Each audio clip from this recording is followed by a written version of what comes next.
Assalamu alaikum, my dear brothers and sisters.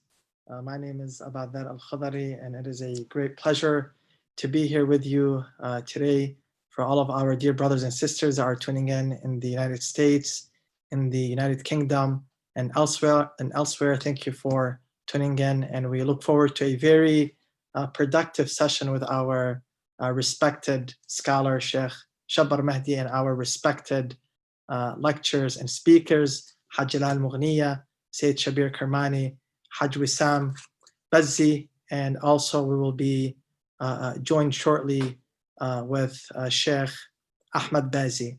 I am also pleased to be with my co-host, Brother Muhammad Baqir Al-Abaidi.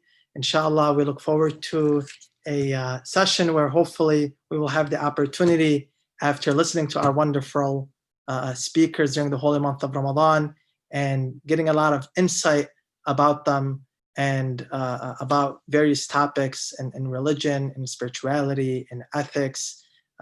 Personally, anything and everything that can help us grow in this holy month, inshallah, tonight is an opportunity for us to learn more about them, about their background, and also to get more insight into their sessions and what was behind the different topics and presentations that they gave. And finally, practical takeaways and different things that we can take with us post-Eid that can hopefully help us keep the momentum going. So inshallah, we can continue to journey on in our pursuit for self-betterment. The holy month of Ramadan is not the end of it. Inshallah, it's the start, and it was an opportunity for rejuvenation and for a renaissance within. And inshallah, the speakers will highlight practically some of the reflections and takeaways that we can walk away with after the holy month of Ramadan. At any point, if you have any questions or reflections, please feel free to share those with us. We are live, so inshallah, we will take your questions and we will get the insight from our respected speakers. Ahsantum Sayyidina. Thanks for the intro, and welcome to everyone that's joining, inshallah, around the world.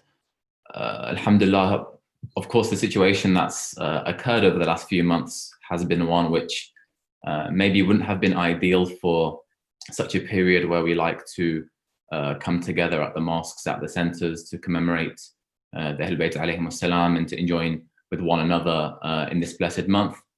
But alhamdulillah, thanks to the partnering organizations who have been working together throughout the Shahr of Ramadan, we've managed to put together, alhamdulillah, an extensive program for everyone to benefit as much as possible and to get a wider and broader experience throughout this month as we could.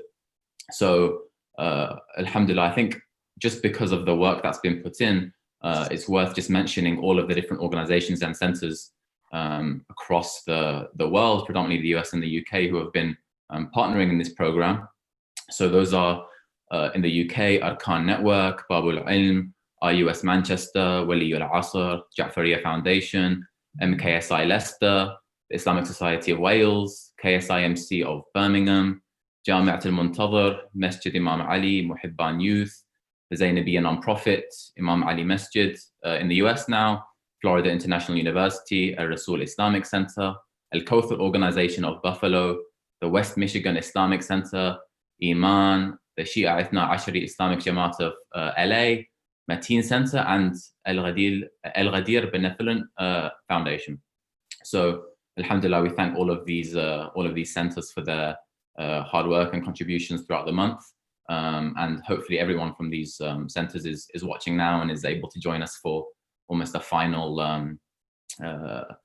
capture of what's been covered so far in the month with our speakers.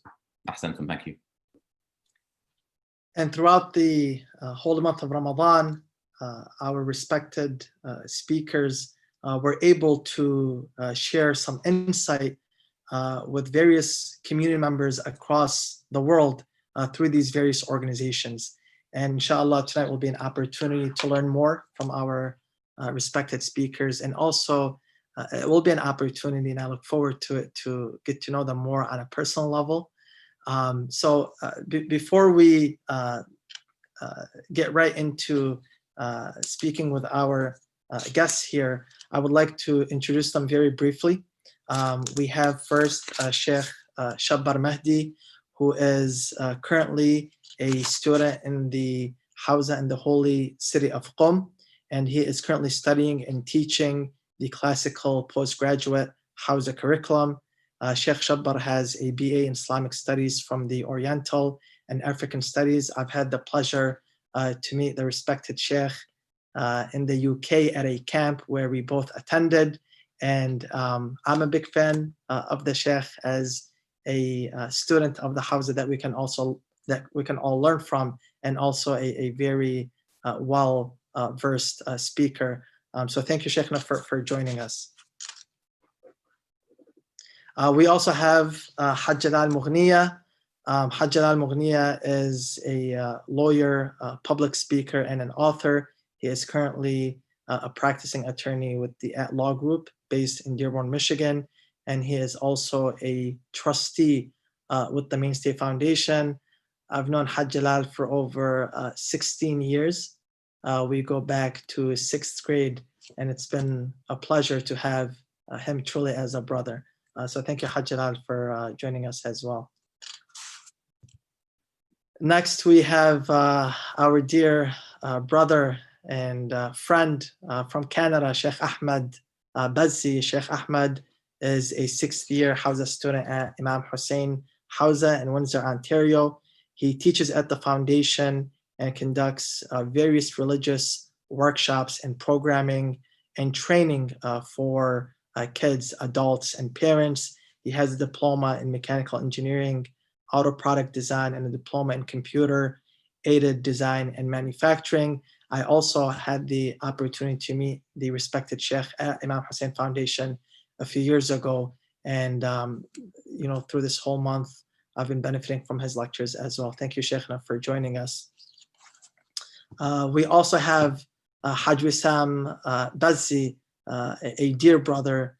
Hajj Wissam is recognized in the direct sales industry as an elite training expert in coaching leadership management, sales, marketing, and personal development. He works day in and day out with high-level executives in life and business planning, and he is currently completing his graduate studies in psychology. I've known Hajj Wissam for over 12 years. We've worked together, we volunteered together, and it has always been a pleasure to know Hajj Wissam and to benefit from him as well. Thank you, Hajj Wissam, for joining us. And last but not least, we have Sayyid Shabir Kermani, who is a poet, a public speaker, and a data scientist. Sayyid Shabir is currently pursuing his PhD from UCF. He has traveled the world speaking on various topics in religion and professional development and entrepreneurship. And he is involved with various organizations, including the Mainstay Foundation. Sayyid Shabir, a dear brother who I've known for years and benefited from, thank you for joining us as well. So inshallah, we'll get right into it.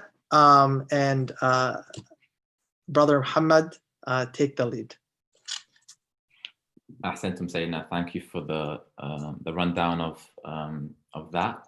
I think in addition to what the Sayyid has now mentioned in terms of just giving us a brief background and understanding about our respected speakers and scholars here with us today, we thought that, of course, the viewers have been watching us, and everyone and the brothers and sisters have been, listening to you for the last sort of 4 weeks or a month, and they've been gaining all this information. But maybe it would be useful to try and get a bit of an understanding as to, from yourselves, how is it that you came across, your certain expertise that you speak about, or the topics that you covered? Because obviously, as was mentioned by Sayyid Abadar just now, each one of our respective speakers has a different approach or a different angle they're approaching things from, whether it's from the respected sheikhs who obviously are attending Hawza, whether it's Hajj Wissam, who's got his experience in business and in industry, or whether it's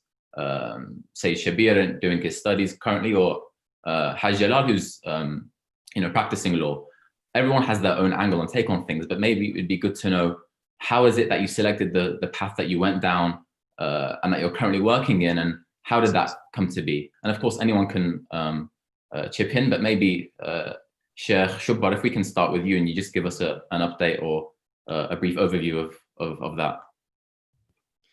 Bismillah ar-Rahman ar-Rahim. Assalamu alaikum to all of the brothers and sisters, inshallah, that are watching our discussion. You said brief overview, but I think that question we could take the whole of our discussion to speak about. And I think everyone has their own story. Everyone has their own reason why they got into looking at, for example, lecturing Islam, lecturing religion in general. And obviously the first hadith or thing that comes to my mind is the hadith where the Imam alayhi wasalam says, إِذَا أَرَادَ اللَّهُ بِعَبْدِهِ خَيْرًا. We have a number of these type of riwayat. What does Allah subhanahu wa ta'ala do when he loves his servants? And one of the things that Allah subhanahu wa ta'ala does when he loves his servants,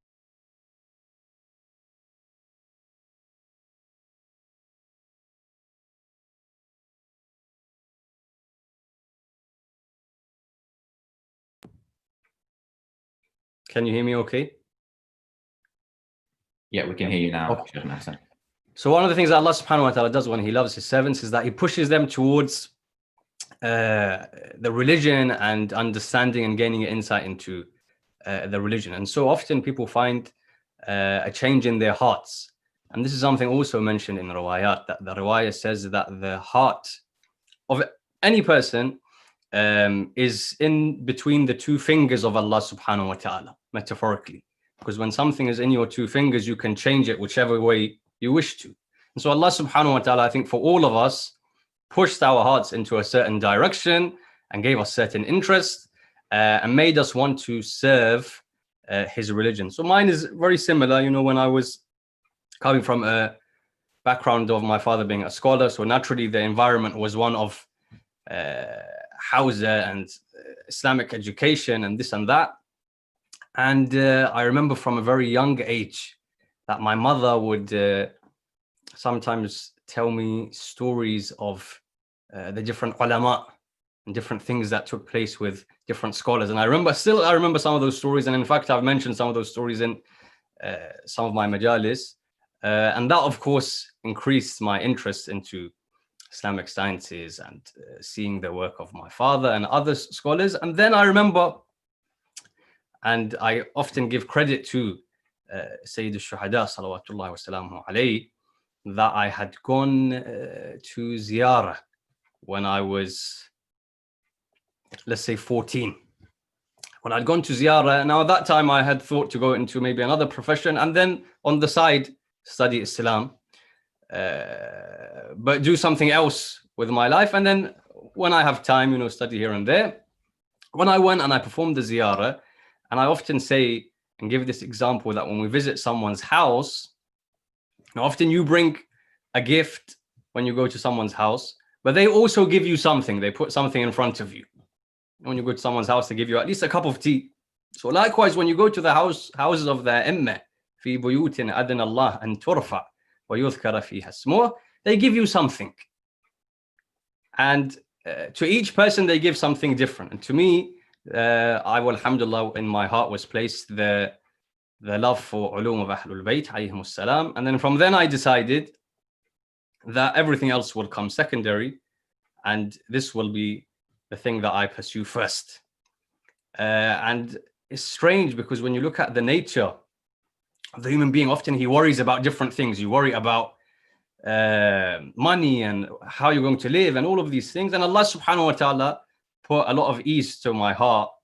And I realized, and I still say this today, that one of the most important verses for all of us here is when Allah subhanahu wa ta'ala says, if you help me, I'll help you.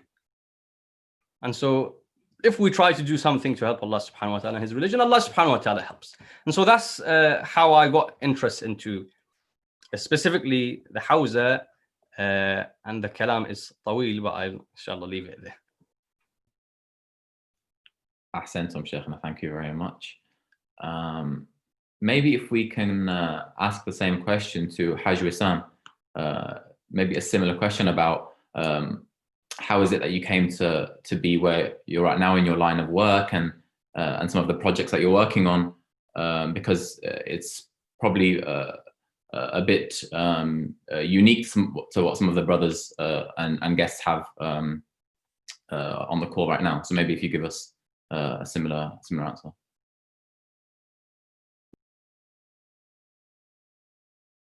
But overall, for me, I'm just, number one, I'm grateful.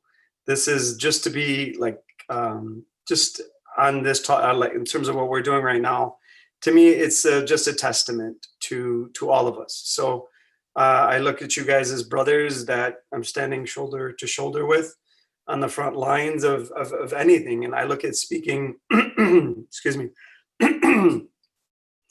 I look at a speaker as a person who's on a, literally like, as a soldier. And because you, I need some water, guys, but it's Ramadan.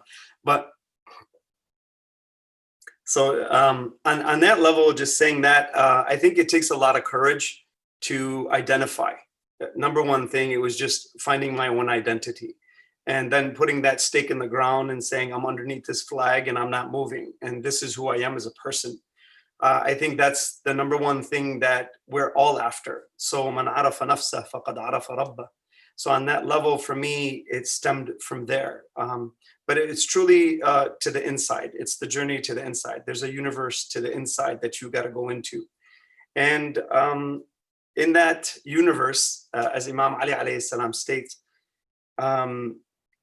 there's like, he doesn't state this, but he says you are your own universe in terms of that. But he states that within that realm of your own self-discovery, there's like there's an island that you have to find in that universe, pretty much. And that island is your uniqueness.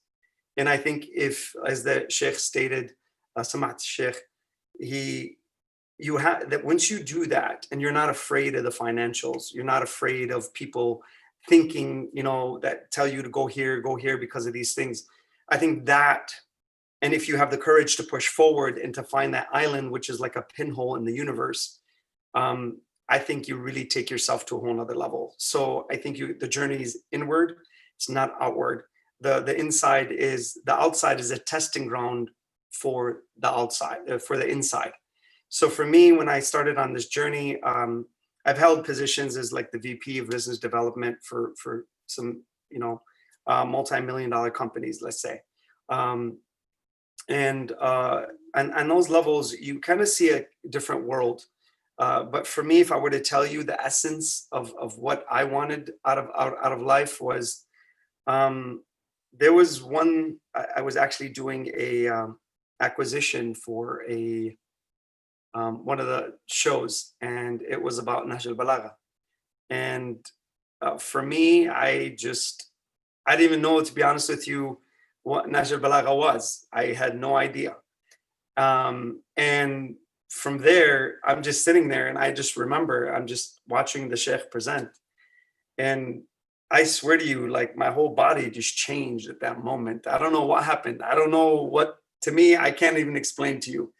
But ultimately, as I was taking notes, because I had to take notes for the acquisition of when to edit the show, as the Sheikh also stated, it's the heart and it's that connection.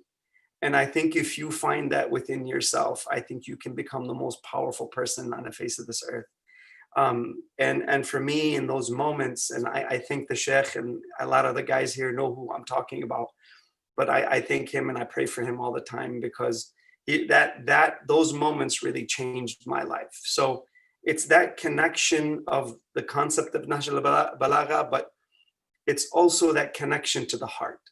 It's one thing to know about something. It's another thing to feel something. And I think emotions are earned. And once you earn that emotion and you connect your heart properly, that's your navigation system. Because behind Nahj al-Balagha is Rasulullah sallallahu alayhi wa alayhi, then Allah Azza wa Jal, and that's the road we've all taken. So I appreciate you guys in terms of what you guys have done as well. And I'm honored again to be on here with you. So thank you. Ahsantum Haj. For those in the UK that maybe aren't as familiar with the work of Haj Wissam, I think just that those 2 minutes of insight would give you just a glimpse into some of the pearls of wisdom that we can gain from the Hajj, inshallah. So definitely after the program, you can see if some of his other work on Instagram or Facebook. It's definitely worth a watch. I think it's just worth noting and mentioning that throughout the program, both in the US and the UK, we are looking to field as many questions as possible. So if anyone has any questions, then please do send them to the phone numbers which you can find on the poster. Alternatively, you can stick your questions in the comments of the YouTube pages. And if you're commenting on the pages of the individual centers, then the centers can inshallah forward the questions onto us or private message the centers or the Mainstay UK or US pages on Instagram as well. And inshallah, we can try and field as many of your questions as possible. We have a few flowing in now. We'll get to them in a bit. I just want to dig a little bit deeper into some of the backgrounds of the speakers.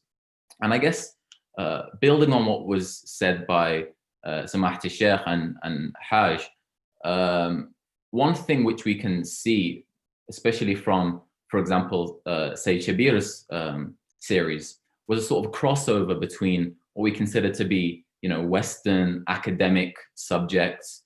Sayyid Shabir, you touched upon economics, philosophy, business, marketing, but you also link that into, the more traditional things which we associate with the centers and topics which we commemorate in Shahr Ramadan. So I guess I would say, are these different areas that you're talking about distinct? Can someone, have multiple pursuits in their life that they take and have that multidisciplinary approach? And if you were to try and, want to do that and be, rounded across different areas, how would someone, starting out want to approach that? Maybe based off of your own experiences and thoughts. Assalamu alaikum, everyone. It's always a pleasure to be with the brothers, either virtually or in person. We'll do it virtually this time. I think it's a really, really important question. It's a really pertinent question. It's one that's really near and dear to my heart. I think the shuyukh can comment on this, but the way I see it, knowledge is divided in my mind. Of course, there's Islamic sciences, there's the Quran, and those have tremendous value.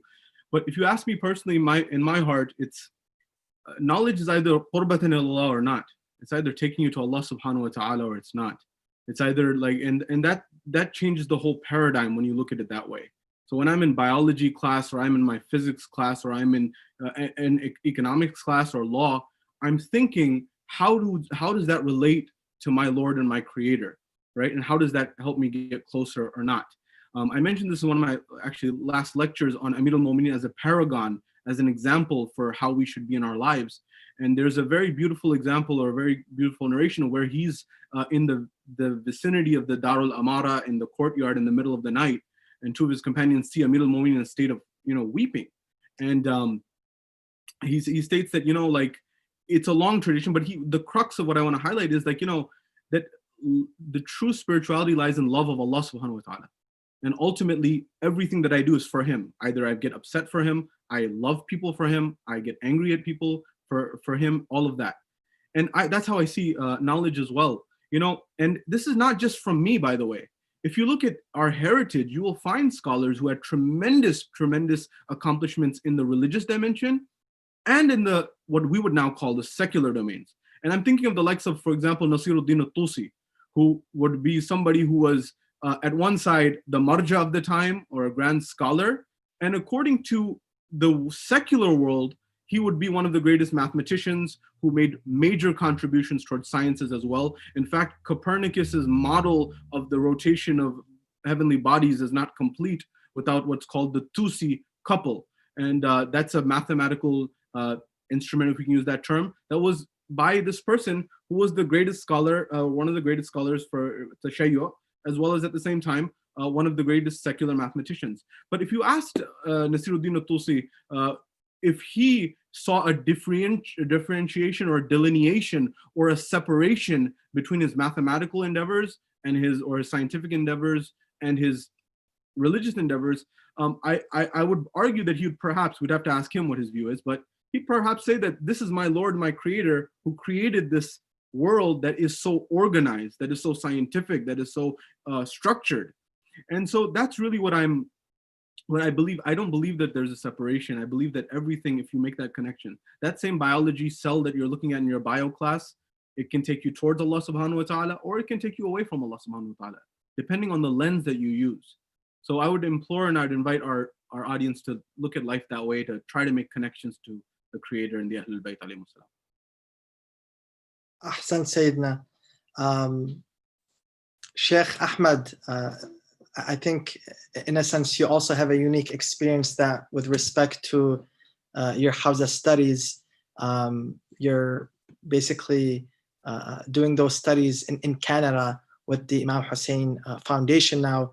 I've come across different brothers and I've met different brothers that have this passion and this drive to pursue Islamic studies and Hawza studies. And I know some of them that went to the holy city of Najaf, some that went to the holy city of Qom. There are different programs across the globe, including the one in Windsor. If you can just shed some light on, the passion that you had that led you down that path, and particularly your decision in pursuing your studies at the Imam Hussein Foundation in Windsor. أعوذ بالله من الشيطان الرجيم. Assalamu alaikum wa rahmatullahi wa barakatuh, my brothers and sisters. So, as we say in Lebanese dialect, the dini as-siyam, we're fasting. So I don't necessarily like to speak about myself, but as per your request, my experience with the Hawza, I would say, is quite a different one. Alhamdulillah, my parents are very religious people, and I'm very, very proud to be their son.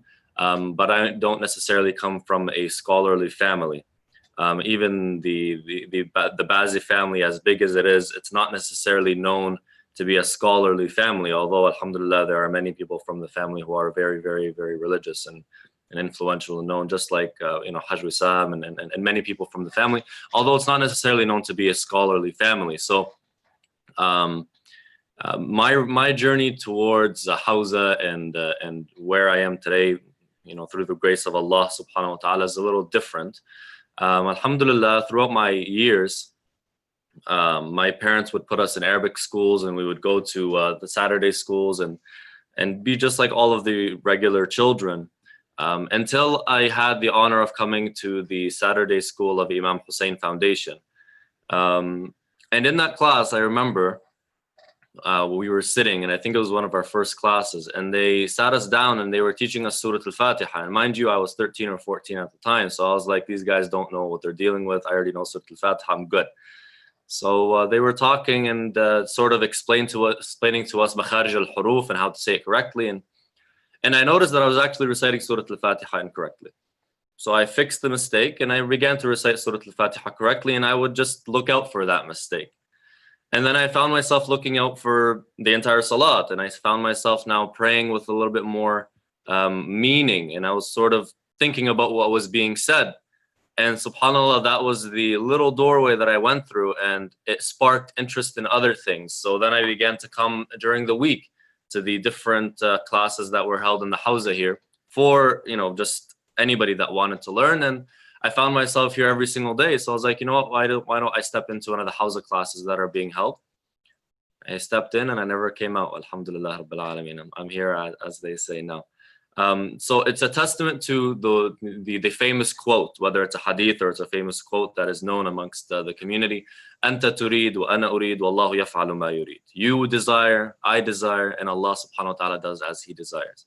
And ultimately, this is an honor for myself to be sitting here in the Hawza, and it's a testament also to the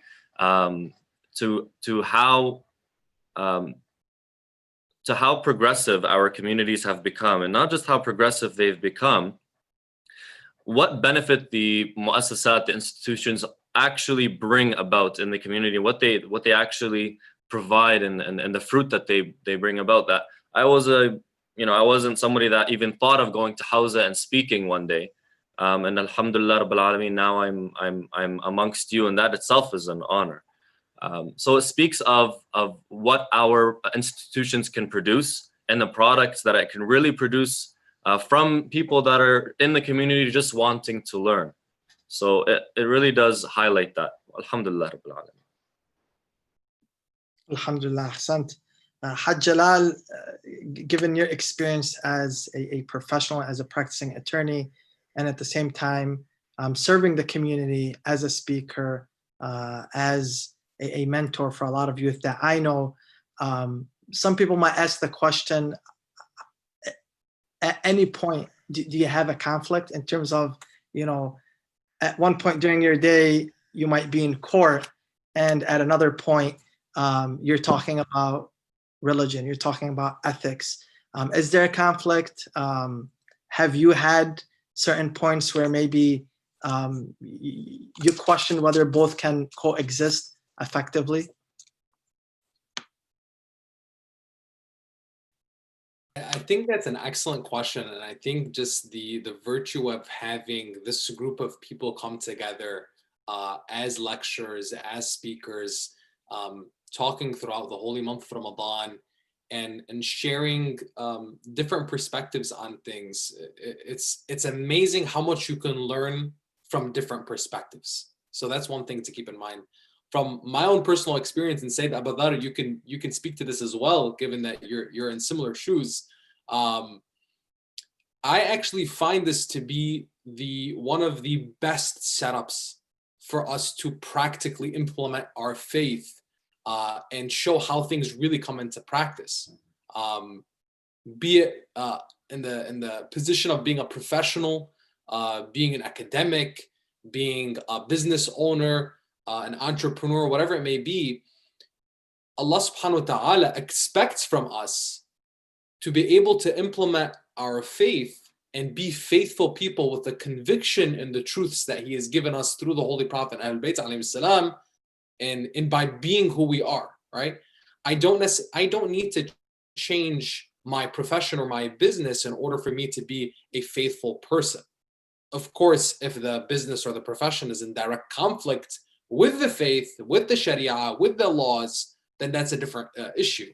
It's funny because as an attorney, I know a lot of youth that have come up to me throughout my span of speaking and practicing as an attorney, and some find it like, how are you an attorney and a lecturer at the same time? How are you, in this domain of community service and leadership, and at the same time you're a lawyer? Most people, their impression of what a lawyer is far from these, ethical standards or the impression, the stigma, whether it be from movies, shows, things that we've been, exposed to. Even, some youth will come up and say, Hajj, but isn't being a lawyer haram? And point blank, no, it's not. It's not haram. In fact, I always like to defer, specific questions on jurisprudence, especially if they're, detailed or something that I haven't, looked into. I always say, go speak to the scholars, go look into this, or go to the Risala Amaliya and see. For example, a code of practice for Muslims in the West, based on the rulings of Grand Ayatollah Sayyid Ali Sistani, there's one of the questions in there that says, is practicing as a lawyer, as an attorney, is it permissible or not permissible? And the answer is point blank, it is permissible so long as you do not lie, cheat, deceive, etc., etc. And it adds a bunch of things that essentially are the same thing for any practice, for any professional, right? So you can be a doctor so long as you don't lie, deceive, cheat, etc., etc. You can be an engineer so long as you don't lie, cheat, deceive, etc., etc. The same applies across the board. In fact, it's in some of these fields of practice that we can find ourselves redefining the roles that we have as leaders in our community, redefining it and kind of reconfiguring the paradigm in which we see the world. one of the reasons why I became an attorney is I wanted to understand the way systems work, right? I wanted to get a better understanding of the way government works, civic society works, laws and regulations, the way they affect people's lives, companies, organizations, etc. So when I said, hey, I want to become an attorney, it came from that aspect, right? This desire to learn the way, hey, how does the world around us work? Also inspired with that in conjunction with this desire to serve the community, serve our faith, serve our school of thought, is this principle of that Hajj Wissam actually mentioned earlier, going off of what Sheikh Shabbar mentioned, which is, you know, man arafa nafsahu arafa rabbah, whoever knows himself knows his Lord. This journey that each and every one of us has, in this desire to better understand ourselves in this pursuit of being servants of God, so that we can better understand Allah subhanahu wa ta'ala, that guides everything that we do. And subhanAllah, as Sheikh Shabbar was speaking, a verse in the Holy Quran came to mind that my brother mentioned to me a very long time ago. And we were talking about, as youth, we're talking about verses of the Holy Quran and what has an inspiration in our lives, and what's your favorite verse from the Quran, if anybody's ever asked you that. One of those verses was, وَهَلْ جَزَاءُ الْإِحْسَانِ إِلَّا الْإِحْسَانِ, right? And is the reward of good anything but good? And that's looking at with Allah subhanahu wa ta'ala and the way we look at the world, the paradigm that we fit ourselves in is do good, be good. The only reaction to that goodness is inshallah going to be goodness, and the one who gives rewards and the one who gives is Allah subhanahu wa ta'ala. So positioning ourselves constantly and reminding ourselves, whether it's professionally, career-wise, your business, things that you're struggling to do, aspire to be that best version of yourselves in whatever context you find yourself in. And I learned this personally in some aspects, you know, the hard way. I had to be reminded of this. God will take care of you. As much as you strive, as much as you do, as much as you work hard, at the end of the day, you'll find that Allah subhanahu wa ta'ala, if you have your intentions in the right place and you're reminding yourself consistently of your purpose and the bigger picture, Allah subhanahu wa ta'ala will take care of you in ways you've never imagined. Ahsant Haj Jalal.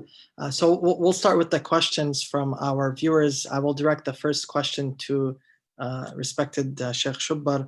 Sheikhna, the question is, when the viewers are listening to you and benefiting from you, or any of the other speakers, and of course each person has their unique background, what they see is 30 minutes, 45 minutes, an hour.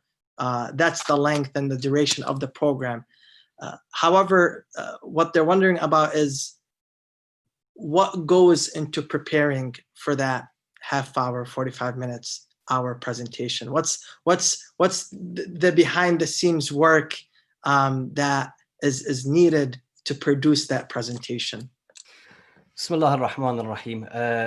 One quick addition to what all the brothers were saying, which I remembered when we saw all these different perspectives through which we look at, you know, the life of the Prophet of Islam and Ahlul Bayt, is I remember Sheikh Wahid Behbahani was the great Usuli scholar just before Sheikh Al-A'zam, Sheikh Ansari.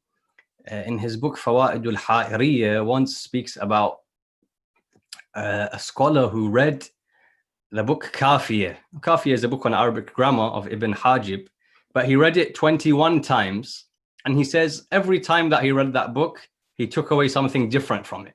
And every time that he read that book, he understood it in a different way. Why? Because every time you read something, you look at something, your perspective often changes based on where you are in life and what experiences you have. And that's similar to what we're having now, that everyone has their own different experience. Everyone brings their own background and expertise to present something in front of other people to benefit from. When it comes to preparation, Shahr Ramadan is obviously more difficult because in the state of Siyam, a person has to make sure they don't attribute anything to the Prophet of Islam and Allah subhanahu wa ta'ala and Ahlul Bayt. That is not correct. So you have to kind of be 100% sure that what you're saying is correct and authentic. Not that it isn't anyway, but I'm saying that even more we have to be careful. And of course, it takes time. It takes time because the religion of Islam and the teachings of Ahlul Bayt alayhimus salam are very vast. You know, someone once asked me, why does it take someone in Hawza 18, 20 years and he's still studying jurisprudence? Why does it take someone so many years and they're still classified as a student in the Hawza? And some young people who were, you know, from the West, they complained. They said in a university setting, after a number of years, let's say after you've reached your PhD level or whatever, post-doctorate, you're able to give your own opinions. So why isn't that the case in Hawza? It takes them years upon years upon years until they can give an opinion. And that's because we have so much knowledge. We have so many different perspectives. We have so many different ways within which I can look at a certain thing. And so because we have so much material, because ulama have done so much hard work to compile books of riwayat, books on any topic that you think of, it then of course takes time for us to go through that material, to see what is useful, what is beneficial. And to be honest, personally, I have, for example, a set time that I know that this is just Hawza time in the year. Because Hawza normally, for example, after Arba'een until the end of Sha'ban is just for studies. So I don't travel, I don't go anywhere, I don't accept, you know, anything to do with speaking. I'm there.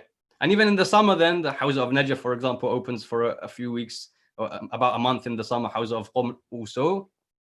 But in the summer, we have, for example, Shahr Ramadan nowadays, or Muharram. But even in that time when I'm, you know, sitting and waiting to go to class, I still think about something that I can recite in Shahr Ramadan. I'm still thinking about something that I can recite in Muharram, even though it's 6 months away, even though it's maybe 1 year away. I'm still gathering information, thinking, trying to present something in front of people in a way that is interesting to them, that they're able to, you know, digest it. And I've always said the best doctor is the one who gives medicine without people realizing. So it's not just gathering the content, it's how to, and the respected speakers and scholars will be able to attest to this, is how to present that information so someone actually listens to it. And so it does take time. Of course, it does take time. I remember one Muharram, as soon as I finished on the day of Ashura, you know, you have a day full of majalis and here and there. I came home and I started thinking, what am I going to speak about next year? Because certain topics, they require a long time of preparation. Certain things we can't find. You know, certain times you've thought of a question and you look in this book and that book and you ask this person and that person, you can't find an answer. So it differs, but sometimes depending on the topic, the time span can be very long. But generally speaking, it takes obviously a few hours per lecture to read that material that has already been prepared from beforehand. You know, material that we already have. It takes a few hours to get it together, to reread, until we can put it in front of the dear brothers and sisters. Ahsantum, Sheikhna. I think that was an insightful answer. And I think that the length at which, you know, you have it in your mind as to when you're going to prepare or what kind of topics you want to address is very poignant, because I think sometimes people have the impression that, you know, the night of or the night before you scramble your brain and you think about what it is that you want to put together, but really it's a culmination of the work that you've specifically done for the lecture, of course, over the last, you know, few weeks or months, but then the years of hard work and study that you put in likewise. So ahsantum. I'm going to field a question here now from one of the viewers in London. So this question comes from London, and the question is, what differences can you see from the UK audience than that of the US/Canada audience? And why is the North American audience ahead? What do they mean by ahead in the question? I don't know, but why is the North American audience ahead of the UK? I think probably given the amount of time, say Shabir, you've spent in the UK as well as the US, you might be best placed to give us some insight on this. I guess ahead is a very arbitrary or subjective term. It can be defined a lot of ways. But usually they say the grass is greener on the other side, right? They may think we're ahead. We may think they're ahead. But in my time in the UK and US, I think, we're products, and this came up in the lecture series, and I'm sure a lot of the other brothers also, from the ones that were able to pop in on the lectures, which are phenomenal from the dear brothers. We are products of our environment, like what is true in the general population of the United Kingdom and what's true of the general population in the United States, you'll find many times reflected in our own communities. I'll give you an example. From the perspective of sociology, which is the study of societies, the United Kingdom and Europe at large is much more atheistic than the United States, for example. The United States is the most religious developed country in the Western Hemisphere. And so you'll see that reflected in our communities as well. Well, there's a historical background as to why that happened. Well, the number of wars that took place in Europe due in the name of religion led to an environment where the general population began to say, well, let's throw the baby out with the bathwater, essentially. So let's get rid of all of religion in hopes that there will be no more violence in the world. Well, the World War II, World War I, World War II, and the 20th century showed that wasn't true. That if you remove religion, violence doesn't eliminate. Violence continues in nationalism and many other forms. So a lot of the questions in Europe and in the United Kingdom surround issues such as theism, God existing, not existing. That's a very, very popular topic there. Does God exist? Does God not exist? And you see that on public forums. So you see that in the news. You'll see Oxford debates on this. You'll see a lot of that going on in the United Kingdom. In the United States, most people are very religiously inclined, or like God is something that people are very close to. That dynamic is shifting a little bit in certain areas. An example of that is Atheist Shoes, which started in Germany. The first place that they look to expand, this shoe company that has atheist written on the sole, because marketing identifies, comes back to everything being connected, at least in my mind. Marketing is about values, and the value that they espoused was atheism. Well, where after Germany, what was the first market that they went to after they conquered the German market? They went straight to California. So within the United States, you also find that it's not monolithic. The questions and the views of the communities within the United States are not the same. The communities in California many times will be reflective of their environment, their environment of the state of California, which is generally more liberal, and people had a migration in the 1800s from the eastern part of the United States towards the western part of the United States. And those people who migrated many times were people who were considered pioneers or cowboys, if you will, people of this nature. All of this summarizes to the issues in the United Kingdom are many times reflective of the general community that is there. So atheism, agnosticism, or theism is a big issue. But there's another challenge in the United Kingdom that I noticed, which is because in the United Kingdom, the communities are so concentrated. Like, let's look at London. You have so many, you can get from one end of London to the next, although it may take a lot of time because of traffic and things of this nature. But in terms of geographic distance, it's not as much. The United States is very, very distributed.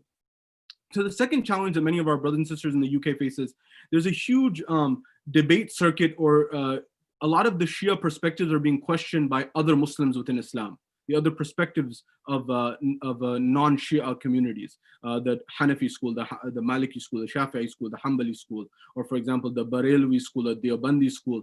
And so a lot of this becomes emerging as well. I noticed this when I was speaking in some of my lectures. So in the university, many are challenged about why do we believe this? And so there has to be a narrative around that.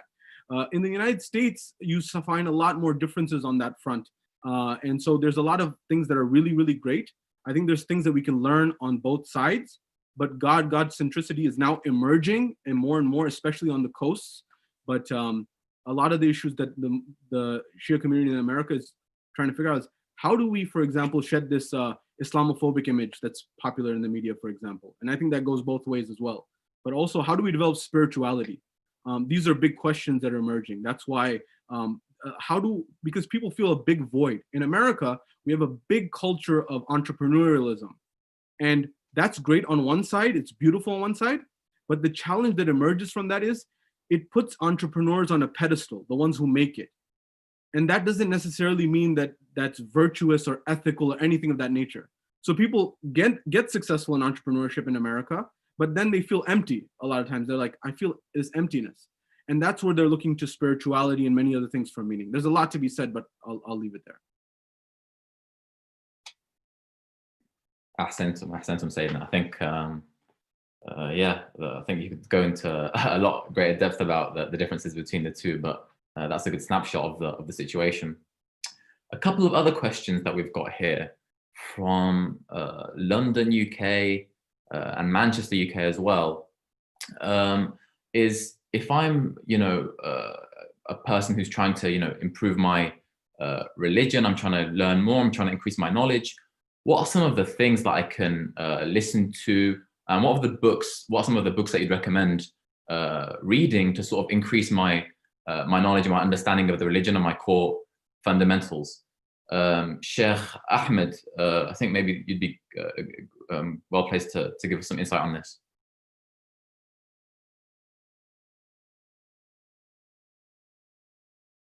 Thank you, Jazakallah khair. In terms of the reading material and material to sort of broaden your horizons within the Islamic scope, just like anything in religion, anything can be classified as either mustahab, wajib, makruh, mubah, haram, right?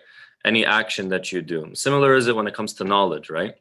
Now this person is obviously asking about and broadening their horizon within the Islamic scope. So more or less it's between wajib and mustahab, right? So knowledge itself is also split into the same way. There's wajib knowledge and then there's mustahab knowledge. And I find that a lot of the times, this is especially within Islamic religious people and religious families and communities, a lot of people, they come and they say, well, what can I read? What can I read to gain more knowledge and to learn more, et cetera, et cetera, et cetera. And a lot of us, or a lot of the people that are asking rather, they are expecting, for example, this book about aqaid, or this book about some sort of some topic that many people don't know about, or this book of hadith or that. They're expecting something that they themselves don't already know. But usually when somebody asks me that, I say, well, have you picked up your code, the Islamic code of Muslims in the West? Have you picked up your Marja''s handbook, your fiqh handbook? Have you picked up, for example, Aqaid al-Imamiyya, which is a basic book about the basic aqaid of the Shias? Do you know your wajib knowledge first before asking about the mustahab knowledge, in a sense? So the first thing that I would recommend is reading up on the wajib. So the wajib fiqh and the wajib aqaid. Picking up your Marja''s handbook, picking up your Marja''s fiqh book, and also picking up a book on aqaid. A good book is Aqaid al-Imamiyya, for example, which is one that we study very, very thoroughly in the Hawza. The problem with me is I don't read a lot of English books. My books are more centered around Arabic books. So another good book is Bidayat al-Ma'rifah, which is a very, very good book in basic aqaid, basic beliefs. It goes a little bit more into depth than Aqaid al-Imamiyya, but it's a very good book, especially with the fact that it looks at modern takes and modern theories and either accepts them or refutes them. And the method by which the author presents is very academic, but also simplified. Another book is Bab al-Hadi Ashar, and these books that I'm speaking about are ones that we study in the Hawza. Obviously, we expand on them much, much more, but some of them were actually made as just reading material for the public. Sheikh al-Muzaffar, when he wrote Aqaid al-Imamiyya, he wrote it for people in just the layman's person, as they say. Or Bab al-Hadi Ashar is part of a huge encyclopedia of books, or like about 12 volumes, I think. And that one, small book, Bab al-Hadi Ashar, the 12th door of the volume of books, is about aqaid, and it's meant for just the normal person, right? So for the brothers and sisters that want to pick up reading material, I ask you, and I advise, and I'm nobody to advise, but pick up the fundamentals. Look at the fundamentals. Go back to the fundamentals. Even if you feel that you understand the fundamentals, read them again and you will honestly derive something that you did not derive and benefit in a way that you didn't benefit before, just as Sheikh Shabbar Mahdi said, where some of our ulama studied different subjects 6, 7, 10 times over. It said Sayyid Sharaf ad-Din studied the book of eloquence more than 8 times, if not 18 times, right? And he always benefited something else. Go back to the fundamentals, my brothers and sisters, even if you feel like you know them. Go back to the fundamentals, read the fundamentals, be grounded in the fundamentals, and you know, you would have for sure, at the very least, done your wajib, but then you can move on to the mustahab and expand yourself in terms of mustahab books as well, or knowledge rather. Ahsan Sheikhna. I have a question for Hajj Wissam, and in fact I had a discussion last night with one of the brothers regarding this over a cup of coffee, which sounds really good right now. So Hajj, the question is, especially, we're almost there, couple hours. The question, Hajj, is especially after Laylatul Qadr, which is the peak of Shahr Ramadan, how can we maintain our spirituality? How can we maintain that momentum that we have? How can we sustain it such that it doesn't just fade away after a few days, after the whole month of Ramadan, after, you know, having that high when it comes to spirituality and being very conscious of our relationship with Allah subhanahu wa ta'ala, for all of that to just fade away, and for us to basically have to wait until the next Shahr Ramadan. How can we sustain that from a psychological standpoint, so that truly we can carry on with that and benefit from that, and truly have it drive our actions throughout the year?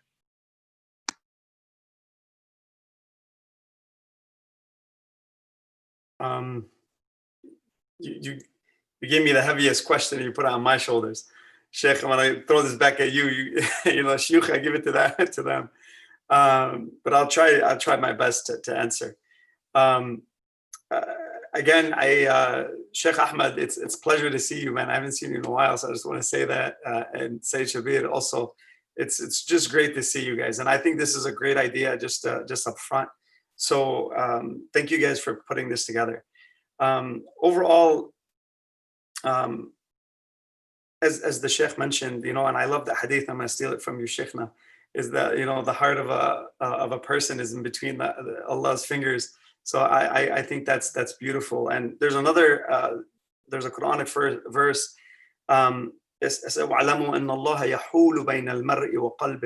so on that level, just, it's really, what do you want to attach your heart to at the end of the day? So emotions play a vital role, which is pretty much your limbic system inside your whole body.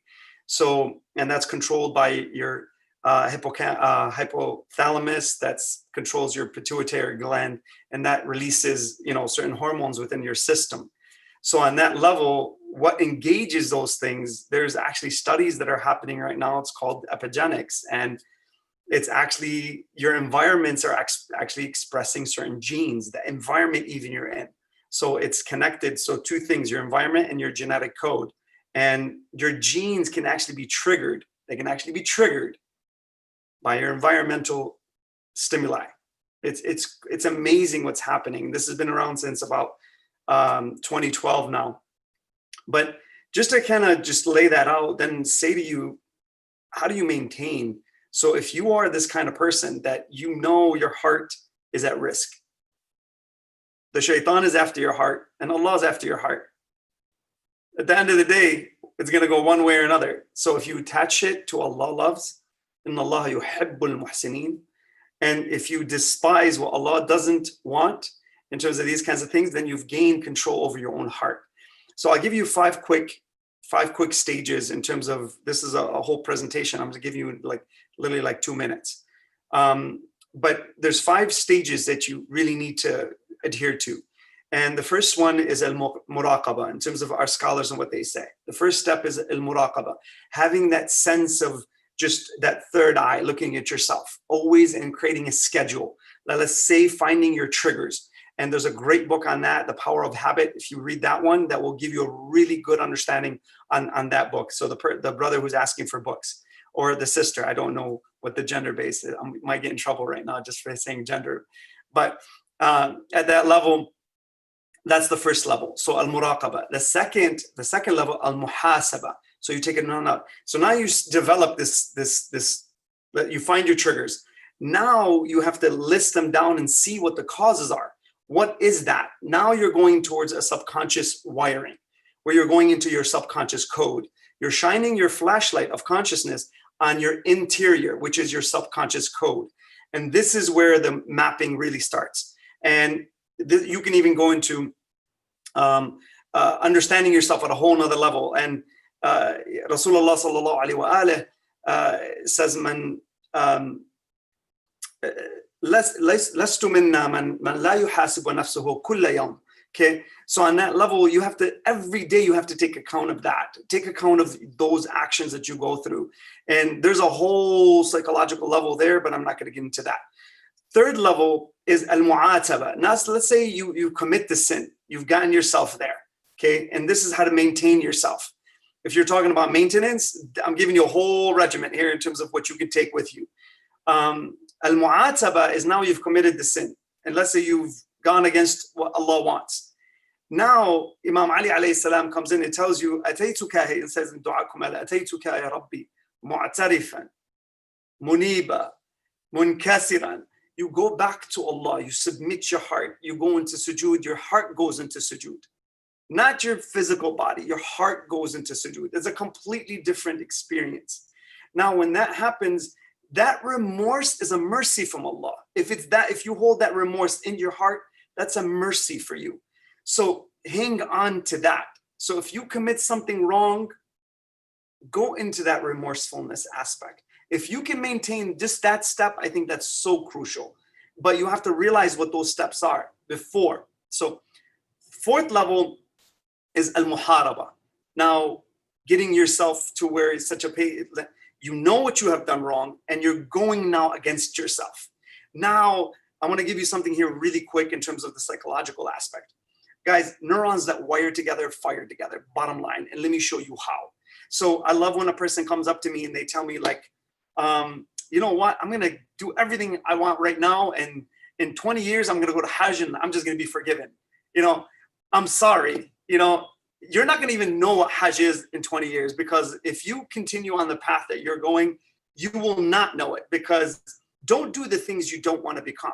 Don't. And you are going to become that person. So what happens with neurons is there's a presynaptic and a postsynaptic side, but how that works is the more you do something, you're actually hardwiring yourself. And this is how. So a neuron from the postsynaptic side needs voltage to actually trigger action potential. But from there, here's what happens. Bottom line, this is al-muharaba right here. So inside your brain is the fight. And watch how the dopaminergic streams actually happen. So on that level, once you fire this once, twice, 3, 4, 5, 6, and you keep going with the habit, and let's say it's a bad habit, here's what happens to you. It takes the neuron now less voltage to fire. It sends more neurotransmitters across the synapse. And on the other side, the postsynaptic side, it actually triggers and it creates proteins which turn into what? More receptors. So what are you doing to yourself? You're hardwiring yourself. Bottom line. That's how it works. So if you think you're going to be able to eradicate that neural circuit out of your brain, just like tomorrow, I'm just going to turn it off. It's okay. I got it. It doesn't work that way. Al-muharaba happens at that level. And I'll give you this. What happens here is so important. If it's time to pray and it's time to eat for salah, it's either break my fast, all of us are going to break our fast. So if it's right here, I'm going to, you know what? I'm really hungry. And my stomach is just telling me, just go after this. But on the other side, what? I want to pray. I want to pray before I break my fast. Really check your heart there. Where is it going to? Am I longing to be in sujood? Am I longing to be with Allah? Or am I longing to be with my hamburger? It's up to you. You know, it's really, you can't lie to yourself there. You can't. It's impossible. It's like you check your own heart when you're about to make that decision. But guess what? Here's what happens. You either get spiritually high or what? Your stomach gets high and you release the dopamine in terms of the stomach aspects of those aspects. But here's what happens with and I'll give you the final stage. At that level, whichever thought you allow to win actually gets a dopamine kick. And it gets stronger. And it becomes a part of you further. And whichever thought you allow to lose, it actually gets weaker. Really think about that.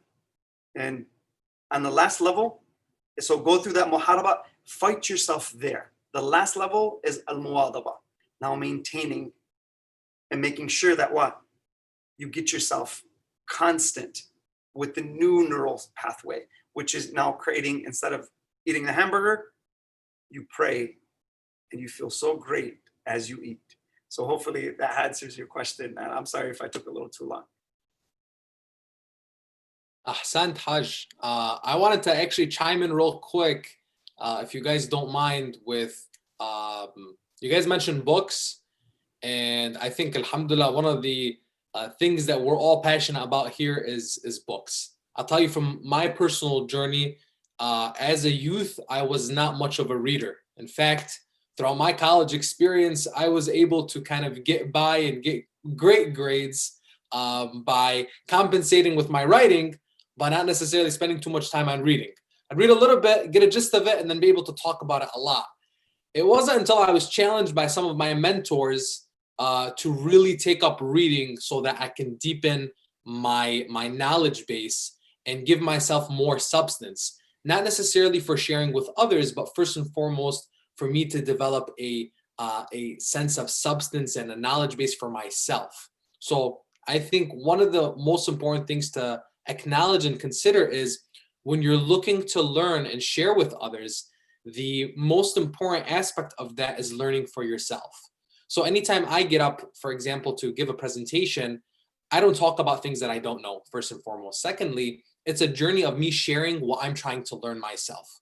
It's a journey of me expressing this coming to closer to the knowledge of whatever subject we're discussing, and then sharing it from a humble perspective of, hey, this is something I've come to, I've understood, I've learned, and I wanted to share with my brothers and sisters, my community, etc. Some books that I would include as recommendations, I know Sheikh Ahmed mentioned some of the books in Arabic, but some other books to be of, I believe, a lot of benefit for our brothers and sisters that are English speaking are this series of a series of lessons in Islam by Sayyid Ali Hakim. One of the books is The Progeny. It's a highlight-based approach to the lives of Ahlul Bayt alayhim salam. Another one included in that series is the book on Creed, Al-Aqaid. Sheikh Ahmed mentioned Aqaid. Excellent book in getting a basic understanding of some of the Aqaid of Ahlul Bayt alayhim salam, or the school of thought of Ahlul Bayt. In this series, there's a few other books. Sayyid Shabir is pulling his copies as well. There's Sayyid Shabir, do you got practices in there? Because there's practices, there's social affairs, there's Creed, there's The Progeny, Ahsant. What else? I think I'm missing one more. Anyways, excellent series. Yes, that's another book I was going to pull and recommend. The Understanding Karbala, which is based on the original Arabic book for Sayyid Muhammad Sa'id al-Hakim, Faji'at al-Taf. This really book, very good. And Sayyid Shabir, chime in whenever you'd like to kind of give your perspective on it. I'll tell you, that book did a tremendous work for me in better understanding the movement of Ahlul Bayt alayhim salam, the movement of Imam al-Hussein alayhi salam against the backdrop of history with the rest of the Imams. A lot of times when we're looking at ourselves in our own spiritual journey in gaining closeness to Ahlul Bayt, so we can ultimately gain closeness to Allah subhanahu wa ta'ala, we think about the tragedy of Karbala, right? We think of the ship of salvation, the light of guidance that Imam Hussein alayhi salam was. but often misunderstand his movement as something that was different than the rest of the Imams, when in fact, it was a continuation of the movement of the Imams before him and would be continued by the Imams after him. How do we reconcile the stance of Imam al-Hussein alayhi salam with the seemingly contradictory, but in reality were not contradictory at all, stances of the Imams before him and after him? Another book that I'd recommend alongside Understanding Karbala would be the book by Sheikh Mahdi Shamsuddin, Hussein's Revolution, also originally in Arabic, Thawrat al-Hussein alayhi salam. That's in Sayyid Shabir's hand. Thank you so much, Sayyid Shabir. And furthermore, what I would recommend is another book. I don't know, Sayyid Shabir, if you got this as well. This is also good for getting a basic understanding of Shi'ism, Shia history, the history of persecution that was experienced by Shias across history from the beginning with Ahlul Bayt alayhim salam after the passing of the Prophet, all the way until the modern day. That book is The Shia, Identity, Oppression, and Horizons. Yes, Sayyid Shabir. Man, you got it all, Sayyid Shabir. You got it all, man. This is why I love you. We're on the same wavelength. These books are gold. Another book. Naam? These books are gold. Especially the Sayyid Riyadh and of course Sayyid Hakim ones are really fantastic. And Ayatollah Shamsuddin one is really resonating. The lessons of the course of history one is phenomenal. I don't know if you have that one. That one's really, really good. Yes. That was originally Harakat al-Tarikh for Sheikh Mahdi Shamsuddin. Also a very, very beautiful book in Nahj al-Balagha. Hajj Wissam spoke about Nahj al-Balagha and that inspiration that changed him. And I'll tell you, I was beside him during that period of time. Just, alhamdulillah, I had those experiences. We a lot of us together had these experiences together in different ways. So that book, Harakat al-Tarikh, or the course of history, a study in the peak of eloquence, again, Sheikh Shamsuddin. All of these books, by the way, are available on Amazon. So you don't necessarily need to hunt down for a bookstore or a publisher that carries these. You just type in the titles and you can see the books. Some are in Kindle too, right? Sorry, Afwan Hajj. Some are in Kindle form as well, right? Yes, some of them are Kindle as well. So some of them you can have just right off of your phone. Another book, since I'm on a streak here and nobody's stopping me, another book I'd recommend is the Marji'iyya, or Marji'iyya, A Candid Conversation, which is a conversation had by with Grand Ayatollah Sayyid Muhammad Sa'id al-Hakim. What's beautiful about this book, and I know with some people, Marji'iyya becomes a sensitive conversation, but really when you speak to our Maraja and you speak to our scholars, it's not really a sensitive one, and it's not even a personal one.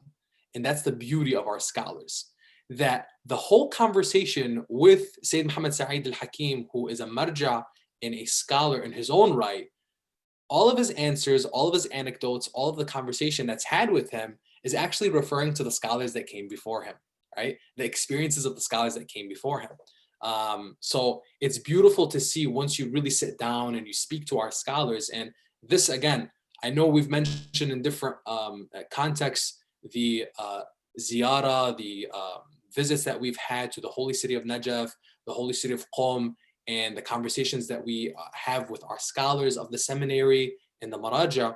But this book is a great insight to understand directly from one of the Maraja how they view Marji'iyya. Not necessarily who you should follow, or not necessarily the Marja to be followed, but rather from an in-depth look at the questions that we have regarding religious leadership. So this is, again, a beautiful book that provides one great insight into getting a better understanding of the system of emulation that we have during the time of occultation. So just wanted to chime in, give a few book recommendations. There's a lot more, by the way, if someone wants to have more depth into these subjects. And again, like my mentors emphasized with me, I'm working on myself. I'm trying to be a better example of this for myself. Is you want to learn, you want to gain depth, you have to read, right? It's not enough just to, as much as we love our lectures, and alhamdulillah, we have a great group of speakers and lecturers amongst us here. As much as it is that we can benefit from lectures, it's not enough to just stop at that and listening, but rather reading is a whole different experience and provides us the depth that we really need. While we're on it, I'm just going to chime in on some secular books. Is that okay? The ones that are All an right, arm's all length of me. This one's a really good one. I recommend to say. By the way, Afan, say it before you go into that. Afan, some of these books, because I already know some of the stuff that Sayyid Shabir is gonna add, and I know Hajj Wissam can definitely add some more books, and maybe some the shuyukh can add some more. I may add some more. Sayyid Abadar may add some more. It may be a whole discussion on books. But some of these books definitely go hand in hand with our own personal development and our pursuit of being better versions of ourselves. So keep that in mind, because it adds a lot of depth to you growing as a person, as an individual. Afan, Sayyid, tafadhal. Absolutely. This is a really good book that is by one of the students of Dr. Daniel Kahneman, who won the Nobel Prize. I think two things that are really, three, there's a lot of subjects, but philosophy, psychology, and history. These are very valuable pursuits in the secular domain that will help you in terms of clear thinking. Obviously, everything that should be aligned with the school of Ahlul Bayt alayhi salam, nothing in contradiction to that. But understanding like how your mind works, as Hajj Wassam and the other brothers have mentioned, is very, very, very valuable. This book talks about things like, why does an aspirin that's like 25 cents versus an aspirin that's $2, why does the $2 aspirin work and the 25-cent one not work? When in reality, they're the exact same aspirin. It's just a perception that you have in your mind. And so it talks about not only the fact that human beings are irrational, but we're actually at times irrational in a predictable manner. One which is like very, very, you can actually, said if we can get Sayyid Hussein al-Hakim on the call next time, he really enjoyed this book. He had some very valuable insights. And I think it would be really amazing to get him on the calls. This is also a really good book, really quickly, that I have within arm's length of someone. If you're going through a difficult time, definitely want to check out this book. It's by a psychiatrist, The Road Less Traveled. It can be very helpful for anyone going through trauma or difficulty. And really quickly, second last book, Poor Economics. This is really, really important about anyone who's passionate about eradicating poverty, philanthropy, volunteerism. There's a lot of narratives. One of the biggest takeaway from this book, these are two MIT professors who wrote this book. And they said the biggest loss of poverty, the biggest problem that emerges from poverty in our world is lost talent. You could have the next Einstein, you could have the next thinker, you could have the greatest person on the planet who's just living in an environment where they're in poverty, maybe in rural India or rural Africa or rural Middle East, and their potential is never realized. And that's really important to know. It's very important to have intelligent conversations around that. And I think the last one that I have nearby is Developing the Leader Within by John Maxwell. Really great leadership book. But nonetheless, I'll stop that there. Ahsantum. So before we field a few more questions with Brother Muhammad, I want to move to another segment of the program, and this is going to be very fast-paced. I'm going to time you guys. In 60 seconds, would each and every one of you be able to provide us and share with us a major takeaway from your lectures during the holy month? What is that one takeaway in 60 seconds that you want us to take from your presentations? And I will start with Sheikh Shubbar. 60 seconds is very little. What I would say is, as my lectures were focused on looking at the ziyarah of Amir al-Mu'mineen alayhi salatu wassalam, ziyarat Aminullah, one thing that definitely can be taken from that is that everything that a person should do is for Allah subhanahu wa ta'ala. Because the reason why Amir al-Mu'mineen became Amir al-Mu'mineen, and the reason why Imam Sajjad became who he was, the zina of the worshippers and the beauty of the worshippers, the reason why they reached that status was because whatever they did solely for Allah subhanahu wa ta'ala. And so sometimes I put a certain amount of money, but I only get a very limited result. Another person puts a lot less money, but gets a much greater result than me. Why? Because that person was more sincere. And so the main thing we see from the lives of Ahlul Bayt alayhim salam, especially from that ziyarah, is whatever they would do, they would never look at pleasing the people of the world, and all they would look at is pleasing Allah subhanahu wa ta'ala in whatever that they perform. Ahsant. Sheikh Ahmad.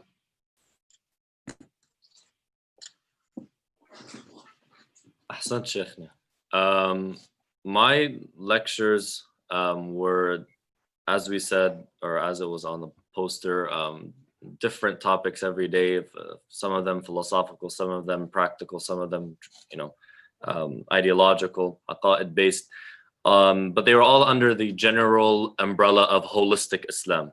And we discussed holistic Islam in the beginning, having a holistic understanding of Islam, and having a holistic understanding of Islam more or less links to understanding the fundamentals. So I think more than once I said, going back to the fundamentals, going back to the fundamentals. That's more or less what I was pushing, the overall message that I was pushing, astaghfirullah min kalimat ana, but I was trying to push in these lectures is holistic Islam, going back to the fundamentals, rooting yourself into the fundamentals. And so if you benefited from the discussions, great. If not, I ask you to go back to the fundamentals, read some books about the fundamentals, fundamental ideas in our religion, and that will make you grounded in the religion itself. And then from there, when you read or hear a lecture about a separate topic, a topic that is not so practical, or a historical topic, or something that is more theoretical in nature, you will be able to benefit from it much, much more. That is the overall message from my series. Alhamdulillah. Sayyid Shabir. So really quickly, Professor Peter Adamson at King's College at the time, and now he's teaching in Germany. He wrote a book called Philosophy in the Islamic World. And he's gotten invited to Google and many other very, very renowned institutions in the world. And they're always astonished that Islam and philosophy are used in the same sentence. And the reason he says is because the post 9/11 world, people have been shown an image of Islam where they don't think of philosophy or logic or intellectualism or anything, and they don't associate that with Islam. So the essence is Islam has a very rich tradition of philosophy, and Islam has a very rich tradition of ethics and a very rich tradition of spirituality. Our conversation was around Islam, philosophy, ethics, and spirituality.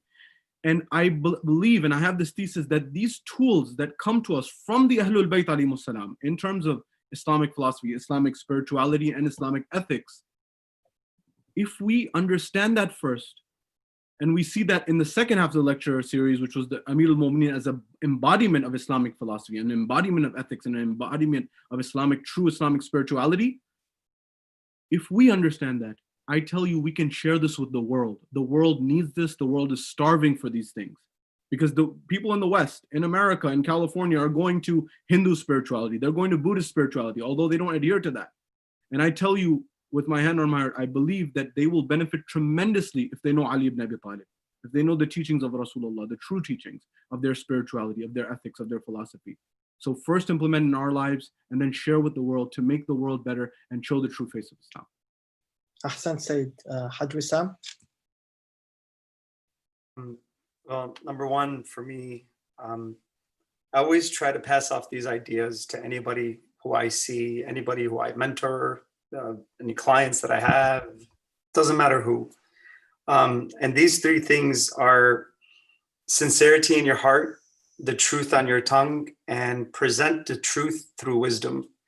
If you can do that, I guarantee you that there's nothing in this world that can touch you. And if your heart is connected to Allah and you have that sincerity, and that sincerity then manifests on your tongue with the truth, and then from there you can present the truth through wisdom and having that wise aspect to that, I think you'd be a very powerful person. But for me, one of the main things as I was going through this was to try to find an example of that. And there's something that really struck my heart a long time ago, and I'm not giving it just through this Ramadan. But it was Zainab alayhi salam. And it's to really think about when a person is going to walk into a place of just complete, where you have no sovereignty whatsoever, and you have no aspects of freedom, and then you can walk in with an unbelievable strength. So you walk into a hurricane and you find the eye of the hurricane, and that calmness that sits in your heart. I think that is true character. And I think when you can find it in these kinds of personalities, be it a woman like Zainab alayhi salam, or the father, which is Imam Ali alayhi salam, I think that is character.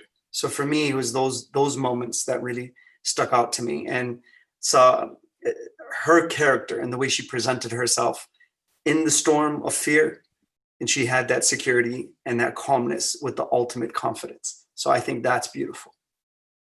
أحسنت حاج. حاج جلال. Basically, what I tried to drive in my lecture series, which was called The Vision of a Virtuous Community, is that you and I, as followers of Ahlul Bayt, as Shia Muslims, regardless of where we are in the world, one, well, we're not an anomaly. Two, we exist in the societies that we live in, and we can be productive, contributing, all around amazing citizens in those societies where people look at us and see the best example of what a citizen means in that society. And at the same time, we can practice our faith and be the best practicing followers of Ahlul Bayt and Muslims wherever we exist. The understanding of this vision of a virtuous community came from several books, some of the books I actually mentioned, amongst others. And there's a lot of emphasis on understanding our role in our context, understanding that Ahlul Bayt alayhim salam were able to adapt to the situations that they were in. They were firm in their identity. They knew who they were.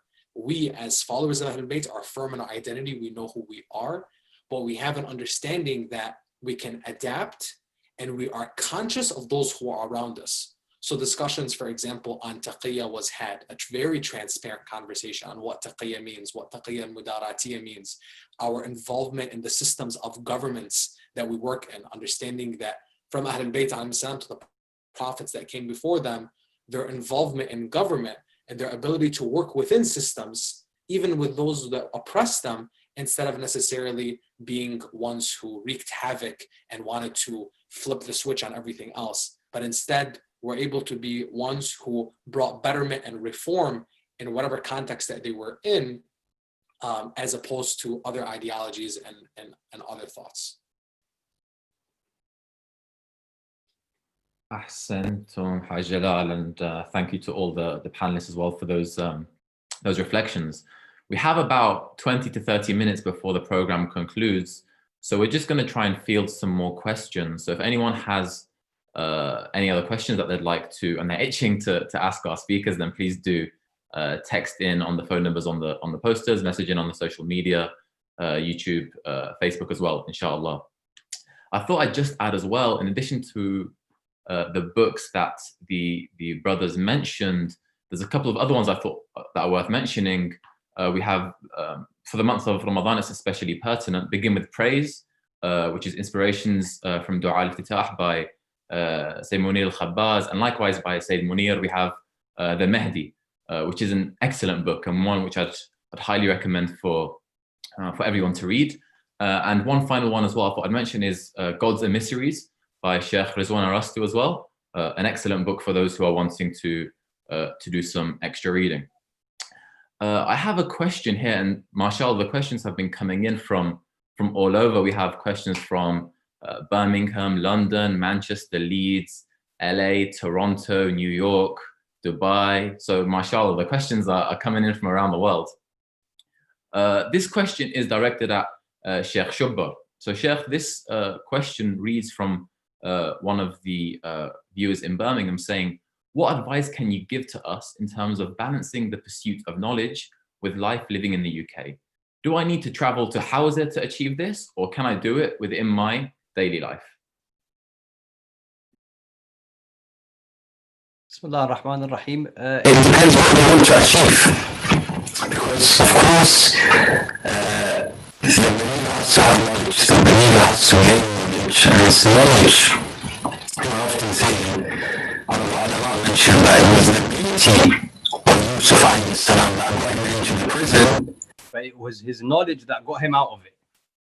If you read the story of Nabi Yusuf alayhi salam, the reason why he was able to get out of the prison was his knowledge. So everyone needs to study. Everyone needs to gain knowledge. It depends on where that person wants to reach. If they, for example, want to be a scholar, that is a separate discussion. If they just want to be a believer in the way that a believer should be, you know, filled with the knowledge of Ahlul Bayt and their religion, that's a different discussion. So it depends. I don't know if he's mentioned, or if they can ask again so that we can answer based on that. Because yes, you know, for ulama as well, if a person wants to be what level of a scholar, how should they study? Each has their own etiquette. But generally speaking, just so that we give the brother something, or the sister, again, I made the same mistake. Just so that we give them something, Amir al-Mu'mineen alayhi salam has a very interesting narration where he says knowledge cannot be gained except for through these things. He says kathratul su'al, you have to ask a lot of questions. Kathratul ishtighal, you have to be very busy, always busy with knowledge. He says tathhirul af'al, your action should be pure. If you commit sin, it's harder for you to gain knowledge. He says tawakkul dhil jalal, you should rely on Allah subhanahu wa ta'ala, and he's the one that will give you knowledge. And the last one, he says khidmatur rijal, to be in the service of people of knowledge, of ulama. That inshallah will allow knowledge to enter into all of our hearts. Ahsantum Shaykhna. Wonderfully put. We have another question from one of the brothers in London, our dear brother, some of you may know, brother Muhammad al-Hassan, and he asked a beautiful question. And his question is this, and maybe I'll put it out in the open, and whoever wants to answer this, or maybe we can have a few on the go, because I think it's more of a discussion is needed for this. He says, a hadith from Imam Ali says that the remedy is within ourselves, and to find it, we only need to reflect. What is this reflection consisting of? How do we reflect? How do we do it? What should we be doing? Is it contemplation? Is it a physical action we need to do?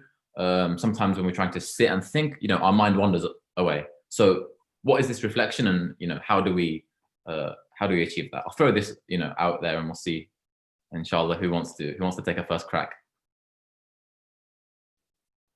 Brother Jalal is itching for the answer. Bismillah, tafadhal, Brother Jalal. I just want to say, hey guys, this is where it's at. This is the core of everything we're talking about. So I'm not going to be the first person to talk.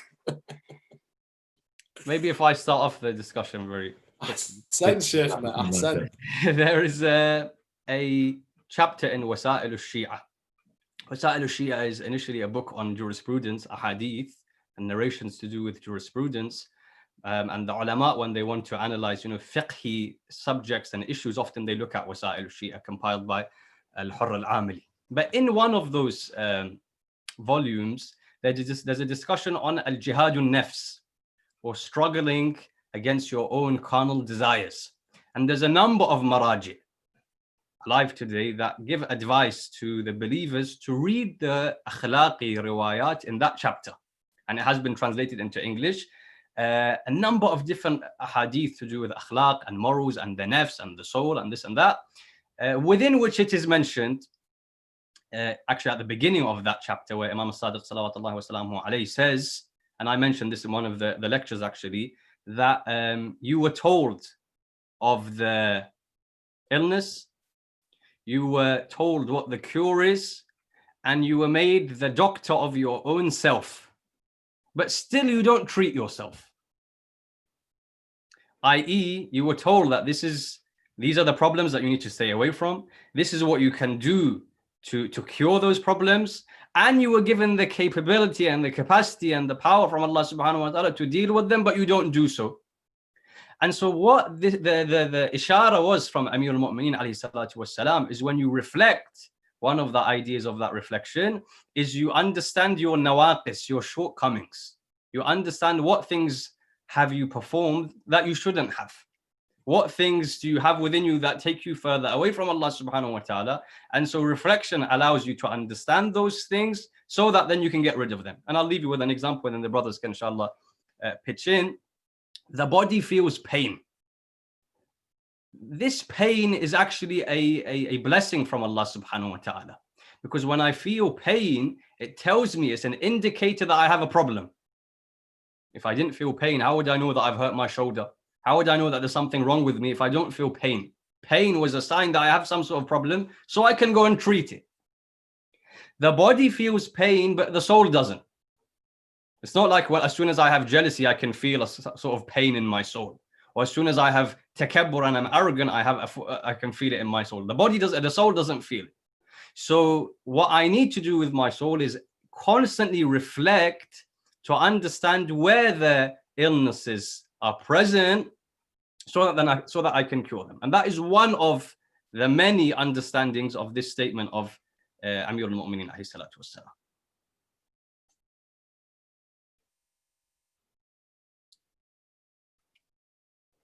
Ahsantum Shaykhna. Anyone else want to take, maybe Haj Jalal, Haj Wissam, do you want to take a couple, maybe a quick fire go at this answer? Jalal, go do your thing, man. Haj, come on, man. Want to hear something from you, man. Let's do 60. Let's do a 60-second quick fire each, and then inshallah we can benefit from both of you. Ahsantum. You ask you give something about Imam Ali, then you expect it in 60 seconds. Like that's like it doesn't work. So here I'll just give something really small. At the end of the day, وَتَمَنَّوْا الْمَوْتِ إِن كُنْتُمْ صَادِقِينَ. If you long for death, you know, and you have the truth in your heart, death at the end of the day will not even scare you as a person. So if you can get yourself to be that kind of person where you walk into complete uncertainty, complete where Musa's mother, alayhi salam, she lets go of a basket and she pushes a baby away. That connection between her and the baby, there's no other connection between a mother and a child. But how do you do that taslim to Allah? How do you let go and you have no fear? That's the epitome of faith. So when you can get your heart to feel these emotions and to regulate your emotional code there, that's true strength. On that level, what really opens up the doors of reflection is death. That's the ultimate gate, if you really think about that. And death is the ultimate aspect in terms of that. But we also have a lot of problems in life. So what happens, those open up the doors of reflection. But guess what? That door is always open. It's always there. Allah's always got it open for you, but you choose to look away. Because once you go through the funeral, what happens a few days, 3, 5, 10 days later? You begin to what? Start looking away from the door. And you never choose to walk through it. Now, once you choose to walk through it, you know where you're going. You're starting to move away from the outside world and you're going towards where? The inside world. And this forces honesty. You have to be honest with yourself now. You can no longer rationalize and lie to yourself and say, you know what? I'm okay. Allah's going to forgive me. I'm just going to do this today. It's fine. He forgives everything. Allahumma, then you can recite, you know, Allahumma inni as'aluka bi rahmatika allati wasi'at kulla shay. You know a few things like that, and khalas, it's okay. But on that, once you open up the doors of honesty and you become brutally honest with yourself, wal qawli bil haqq wa in az, to say the truth even if it's against myself.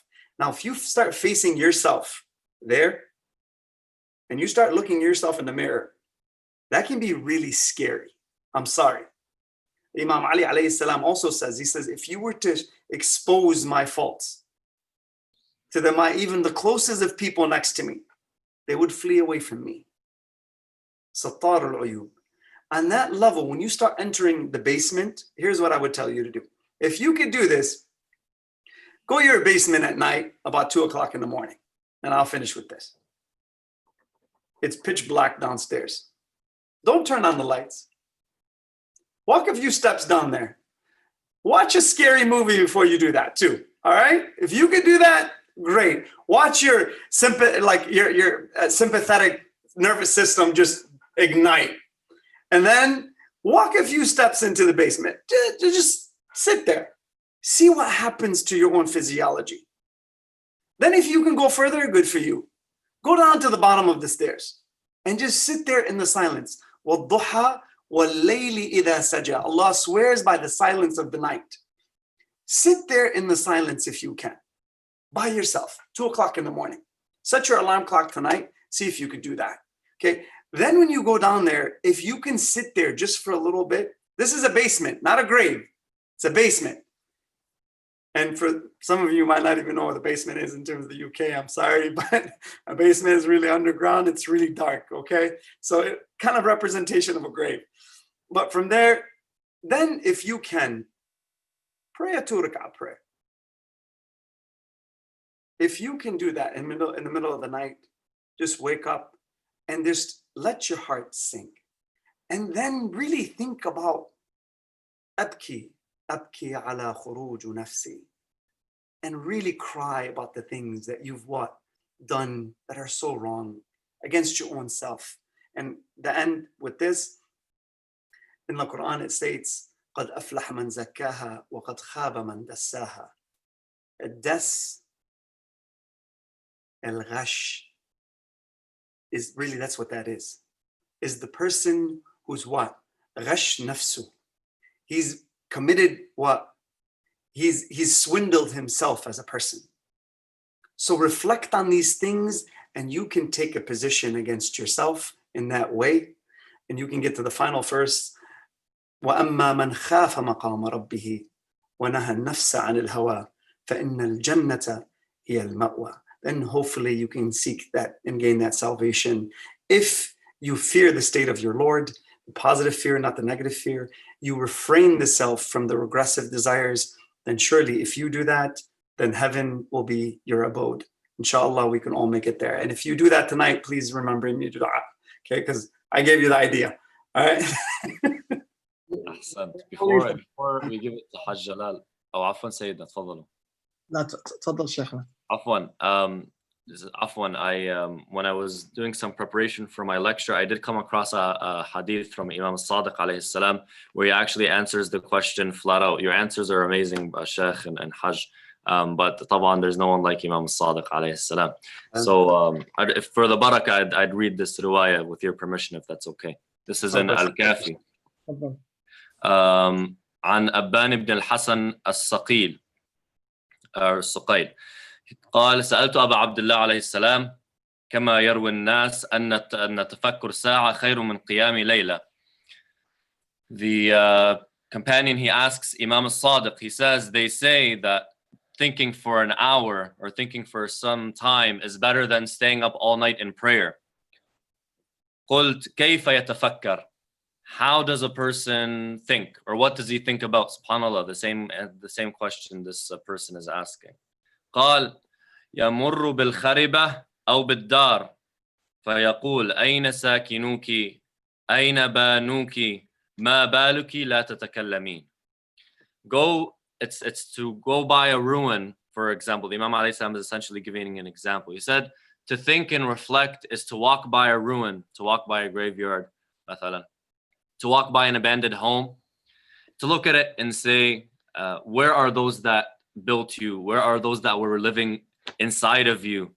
Why is it that you're silent? Why don't you respond?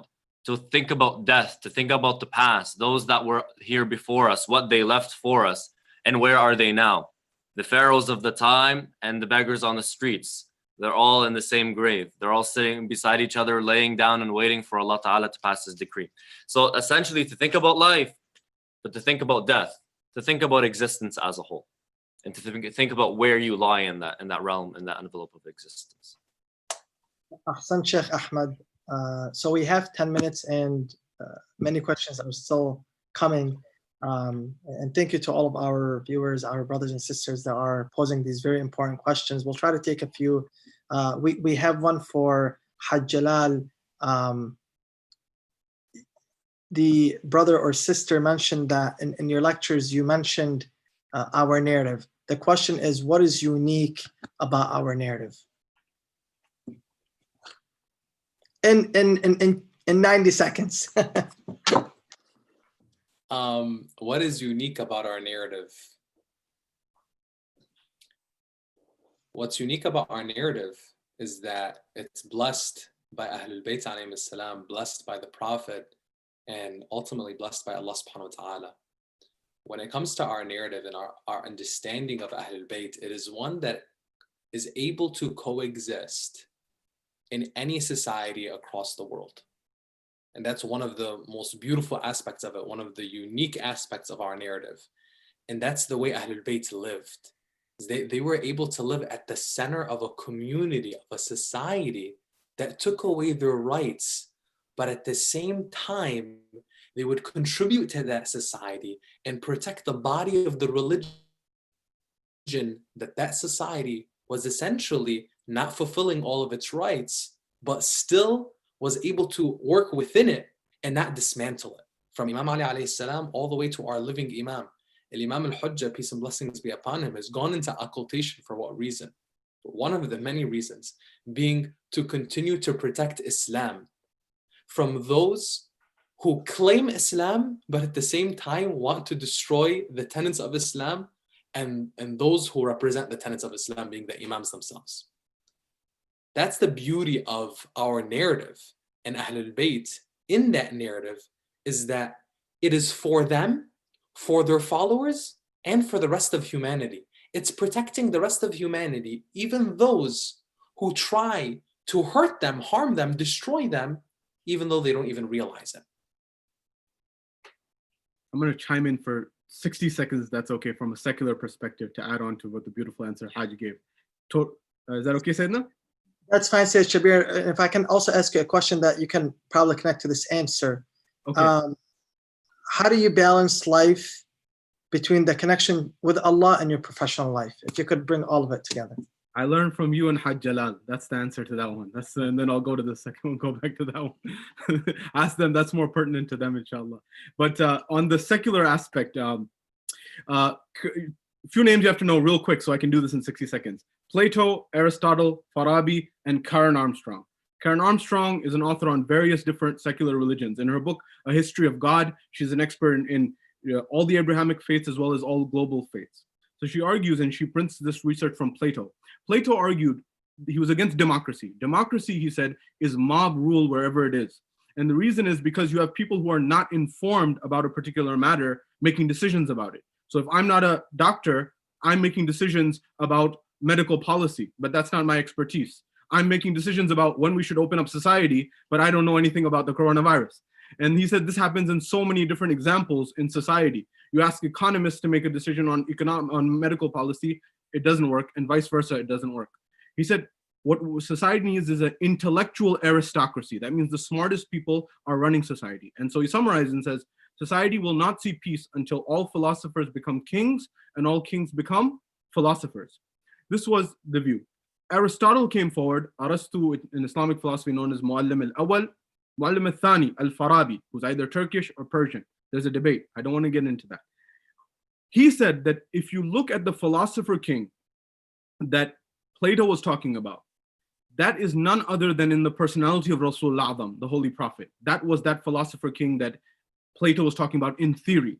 Karen Armstrong adds on to this, that the question was, why is our narrative unique?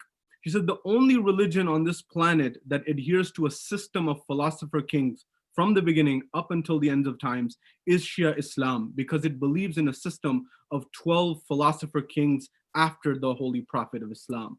That means in theory that the philosophers had defined as the best way to run society, Shia Islam, according to Karen Armstrong, who studied all the major religions, she identified that that's the closest thing that we have in theory to the right way to run society.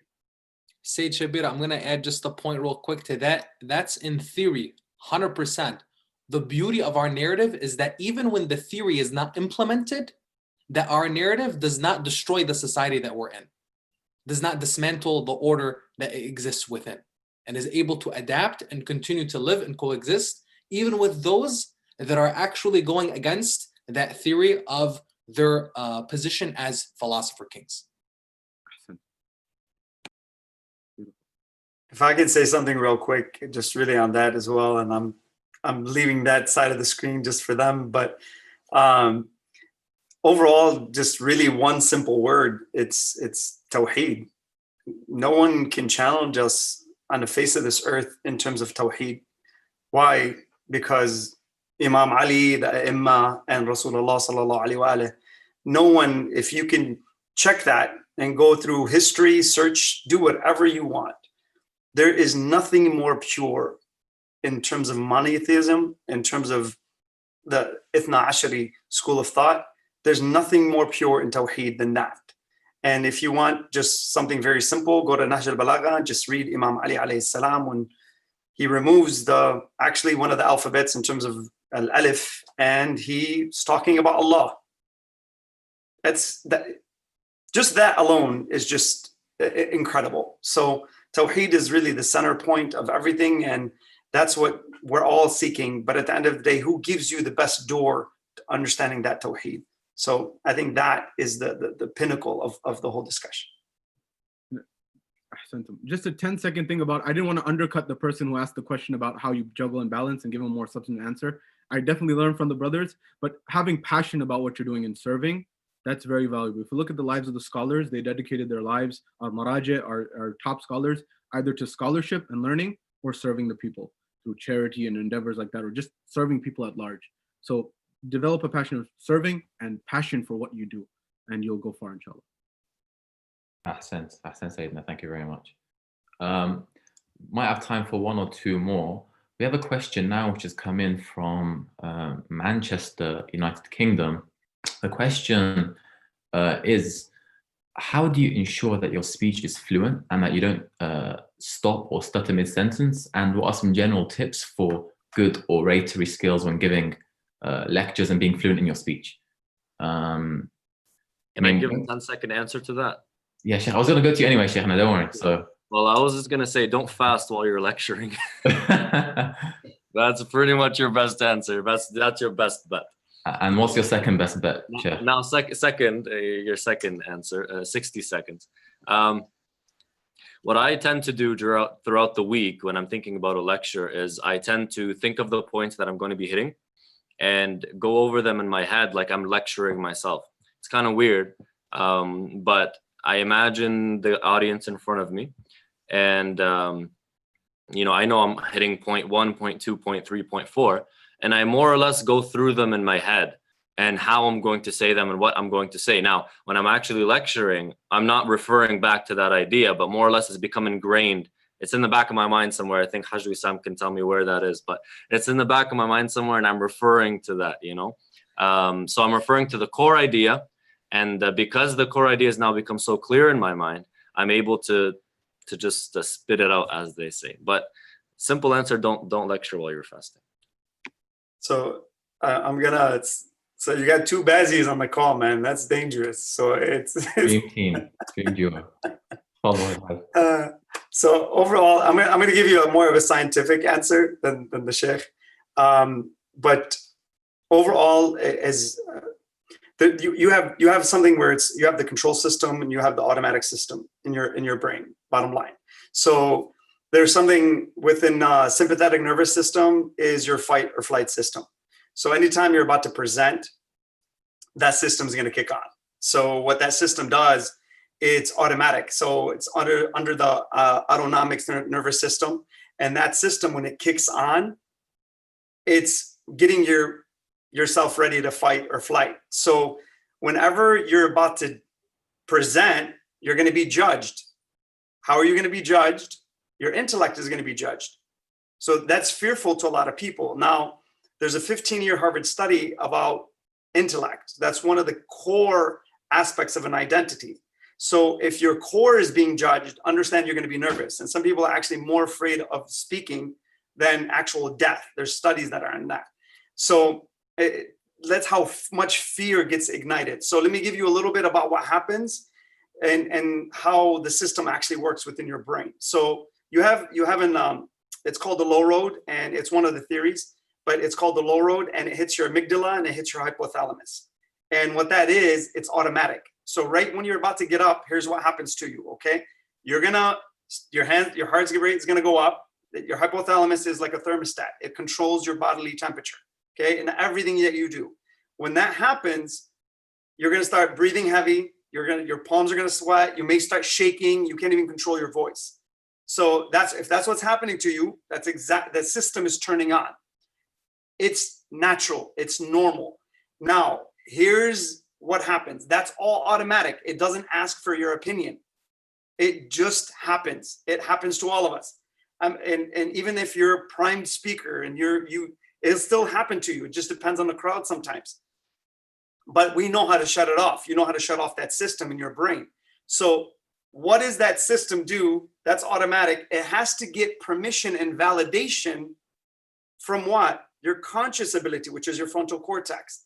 Okay. When that happens, it has to get validation that there is a danger. Is my intellect really being judged? Now, you're walking up to the stage and you're about to give the speech. It's all about those moments.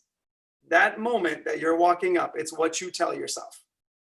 Your thoughts will actually turn off the system or it will turn it on further. So if you tell yourself, oh my God, everybody's looking at me. Oh my God, I'm gonna just fail. Oh my God. Then guess what? You're gonna fail. You're feeding the system. The system will actually turn on more and it'll dump more hormones into your bloodstream. And then you can't even, like, people will forget their name. Like literally, they will forget. You ask them their name, they'll forget their name. That's how nervous they get. So if you turn off the system is when you tell yourself, I'm fine, I'm okay, everything's gonna be okay. It will shut down the system and it will shut down your nerves because you're telling it there's no danger. So all that is you're reacting to danger. That's all it is. And it's part of your natural system. So turn that system off by telling that system, the subconscious, I'm okay, there's no danger. And if you could do that, then you can speak like I just spoke, which completely is horrible, I would say. But alhamdulillah, I appreciate it that I'm amongst giants. And see, even what I just did right there, I just gave you an example. See, I just shifted the whole conversation, but I just put the spotlight up on all my brothers. These are techniques that you can use then and develop yourself once you get past the nervousness. I'll give you another technique. Let's say I want to provide a really amazing point, and I slow down my voice and I lower it. Now it's actually hitting a different part of your brain. And I know that. And your brain actually categorizes that as something very different. And now your emotions are different. And I become more intimate with you. And now I'm dancing with the audience. And I got you. See how that it's these are all small little techniques. It's incredible. We're still fasting, man. Come on. You're killing me, bro. It's just the ability to present. But what I tell you is, and to do that, just read the stories of Rasulullah sallallahu alaihi wasallam and the Imams alayhim salam. They were artists at this. They were incredible. And how they would take someone's heart who had absolute hatred towards them, and they would flip it in a second. That's what I study. I swear to you, that's my secret. I study that. When I see stories like that, and you see Imam Ali alayhi salam flip someone's heart 180 degrees in seconds. It's literally in seconds. And it's incredible. So study those stories. I would tell you, whenever you see that where there's a fearful situation, study, go into the story really hard, but look at the emotions that are there. And it's incredible what you could do. So again, forgive me if I took a little too long. I'm going to add 15 seconds. Okay, you can time me. These are the following tips. 1, don't talk about anything that you do not know. 2, own your knowledge. So make sure that you know what you're talking about and you own it. It's a part of you. It's a you expressing your authentic self. 3, have a conversation. Don't give a speech. Don't give a lecture. Have a conversation. That's it. Hassan. Yes. Perfect. Then you can get to be that good. I must say, I took like 5 seconds to get it up. So, but we'll give him the benefit of the doubt. I think, inshallah, we've benefited so much from all of the respected panelists, the scholars, our brothers, Hajj. So thank you all so much for your input. Alhamdulillah, it's been a really beneficial program. We've seen lots of comments, lots of input. So inshallah, all the brothers and sisters viewing at home have benefited not only from today, but from the entire month's worth of programs.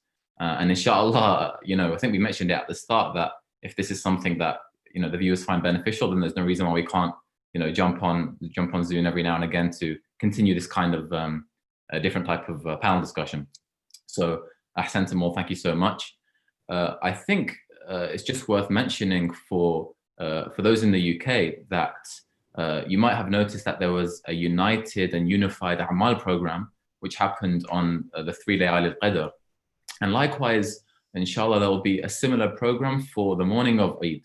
So inshallah, on Monday morning at 9 a.m., from 9 a.m. till 10 a.m., there will be an Eid program which you can find live streamed on the various social media, Facebooks and sites of the individual centers, or you can check it out on the Mainstay Foundation's page. And as well, inshallah, links will be sent around to our website. This will consist of a dua nudba, recitation, as well as an example of a salah led by Samahat Sayyid Fadl Milani as well. So please do join in that to continue and finish off the month with a great unification program. I think likewise, Sayyid Abadar, there's something similar happening in the US. Of course, we always have something. Of course. Brother Muhammad. So similarly, we have a Eid program, inshallah, that will take place Sunday morning at 9 a.m. Eastern, and will rerun every hour to accommodate various communities and community members across the country. 9 a.m., which will include Dua Nudba, Zat Imam Hussain alayhi salam, and the prayer followed by the sermons with respected Sheikh Muhammad al-Sa'di and also Hajj Nazar al-Qatari. Just a quick point here, of course, we are very grateful to have our scholars and our speakers here with us tonight. And we are also very appreciative to all of our viewers from all over the globe, especially the UK and the US. One thing for all of us to keep in mind is, inshallah, all of us had this amazing journey during the holy month of Ramadan. And inshallah, whatever it is that we were able to build and accomplish during this holy month, we can capitalize on and keep that momentum going.